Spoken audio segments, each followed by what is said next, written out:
Welcome to Ingredient Insiders. I'm John Magazzino. And I'm Andrea Parkins. Thanks for watching this clip from our interview with Chef Joe Cooper. For the full episode, find us on Apple, Spotify, or wherever you listen to your podcasts. Links in the description below.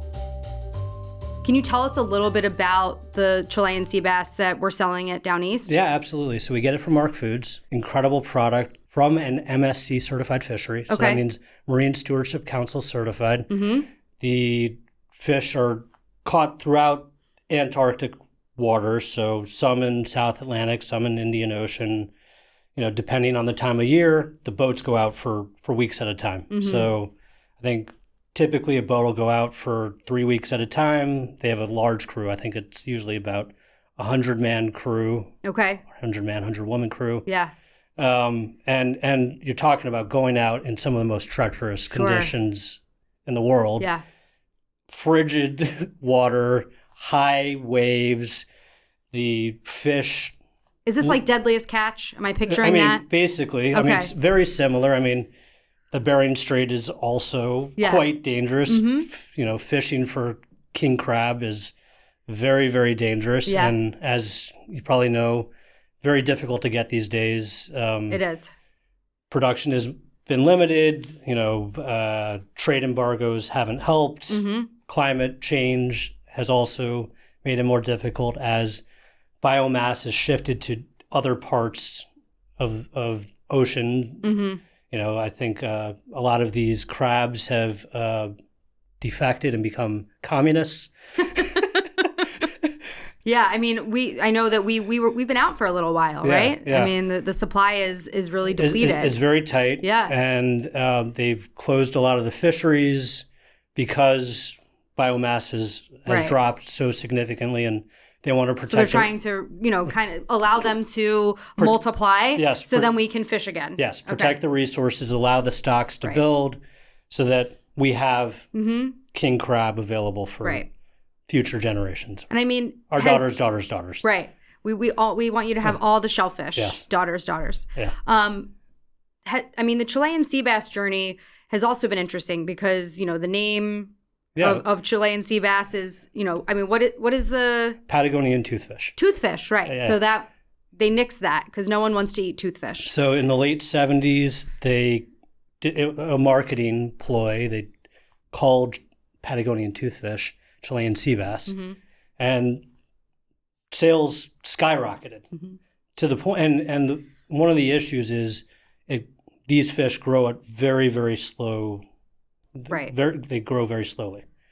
So gain immense popularity because it's a very easy fish to cook up, hard to overcook. You can throw it in the oven. It stays moist, great for banquets. It's thick, it's moist, it you know, very versatile in terms of its applications, you know. Yeah. But unfortunately, it got overfished. It got overfished. So had to work with a lot of different countries and work on, you know, a way to protect the stocks and you know, you got to be careful about where you're buying, you know, these fish to make sure that, because there are, you know, companies out there who aren't sourcing Chilean sea bass from protected areas. Right. And important to us, again, that we're protecting these resources. And, you know, listen, you pay a little bit more, but, you know, you have that peace of mind that, you know, you're buying a high quality product that isn't putting more pressure on these endangered. And our daughters are going to be able to have Chilean sea bass, right? That's what it's all about, I think. Yes, absolutely. So I guess at Down East, is that one of the top sellers, or are you seeing, I mean, I know that it kind of was like a roller coaster ride, right? There was overfishing.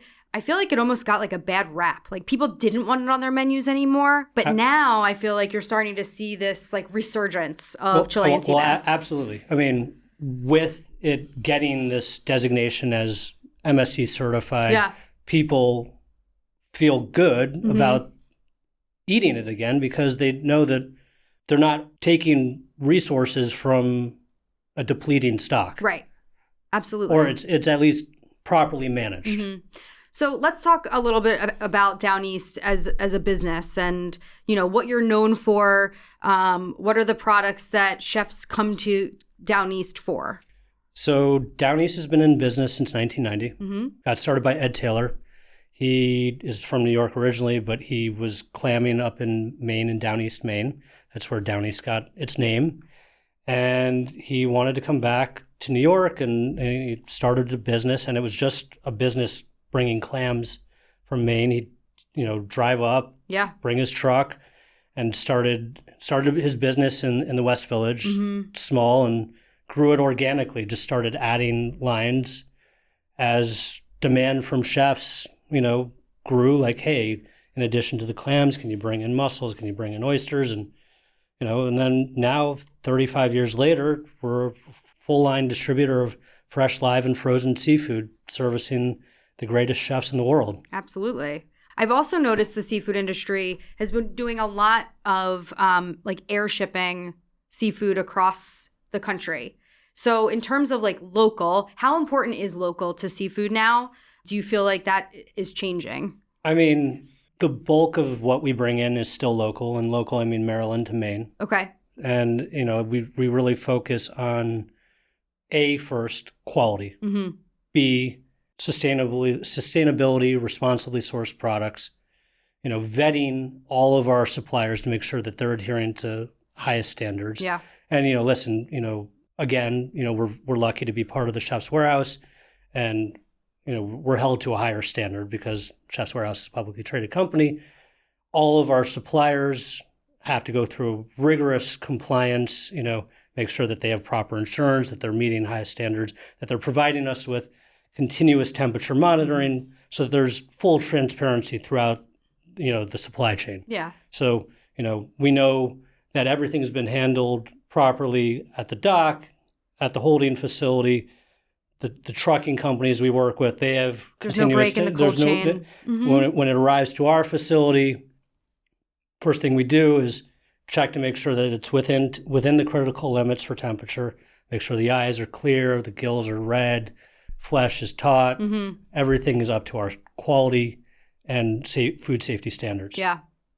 Once we've deemed it up to our standards, we then accept it into our inventory, and everything gets a lot number. So there is full traceability throughout our facility from the time it arrives to our facility until it ends up at a kitchen's dock, front door. Do you feel like that's commonplace for seafood distribution, or do you think that we're unique in that chefs can really count on us and rest assured that the quality of the seafood they're getting is best of the best? I think we stand alone in our approach to food safety and traceability. There are other companies that do lot tracking to a degree. I don't think that there is any seafood operation in this market that does everything lot tracked. Okay. Which, at the end of the day, what I tell my sales team is a lot of what we sell is peace of mind. Whatever else is going on in a restaurant or caterer's day, the last thing we want them to think about is everything going to be okay with my seafood order? Right. Yeah. Right. The dishwasher's getting into a fight with a sous chef. The sous chef is getting into a fight with a supplier. The supplier is getting into a fight with whomever. But your seafood order is perfect. Yeah.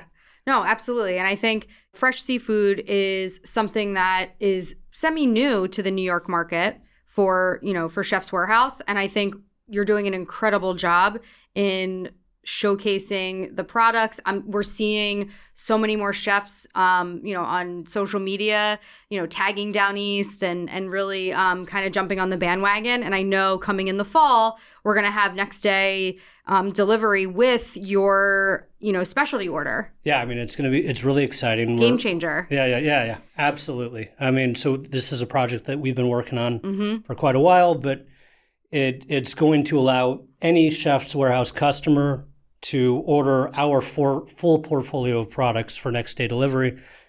They'll see everything when they go to the e-com site. Yep. From bronzino to caviar to oysters to clams, whatever they're looking for. If we have it, we can get it to them with the rest of their Chef's Warehouse order. That's awesome.